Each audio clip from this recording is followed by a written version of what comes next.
This is the poor guy who looks through the window, doesn't see the sunset. He sees the specks on the window.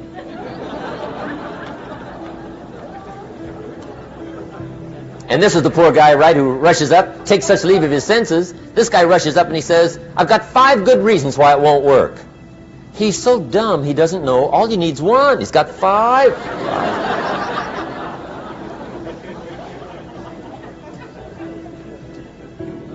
To the pessimist, the glass is always half empty. To the optimist, the glass is half full. Why would the same measure affect people 2 different ways? Answer, it all depends on how you look at it. Our lives are mostly affected by the way we think things are, not the way they are. The way we think they are affects us most. There's a subject we don't have time to get into tonight called better thinking habits.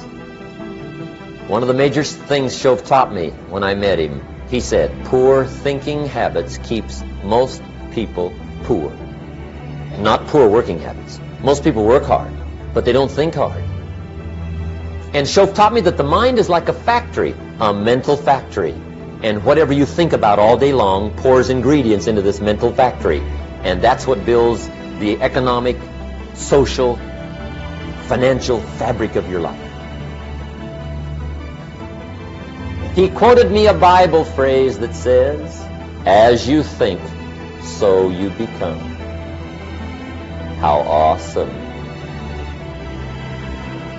When he talked about poor thinking habits, he had me. I used to start the day reading the morning newspaper. I mean, you can believe that or not. I'd get a cup of coffee and read the paper. I'd load up on wars and riots and murders and stabbings and killings and bank robberies and muggings and car wrecks and tragedies. I'd even read the back pages. I seem to like that stuff for some weird reason. I'd load up on all that, and then I'd start the day. You can imagine the kind of days I used to have. You walk around on your financial knees. They call you economic peewee.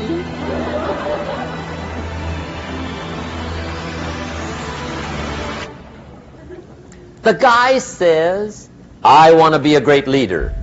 Wonderful. The first thing we do is follow him to his house.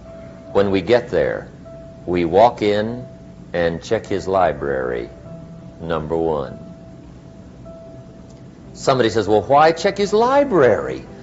The reason is because what a man reads pours massive ingredients into his mental factory, and the fabric of his life is built from those ingredients. You would not believe what some people have got in their house to read. You would not believe. One of the best dressed up words I know for a lot of it is trash. Can you imagine dumping a barrel of trash into this mental factory every day and coming out with a rich, dynamic, positive life? It can't be done. You might as well try making a cake with cement. The kids back in Danbury, Connecticut, high school, they're asking me questions one day. I'm talking to the kids. Kids got good questions for me. One of them said to me, Mr. Rohn, how do you build the good life? I said, it's simple. It's not easy, but it's simple. Here's how you build anything. Select the right ingredients, keep out the wrong ingredients, and it starts with thought. Everything starts with thought. So you must be wise and careful what you think about, because that starts everything.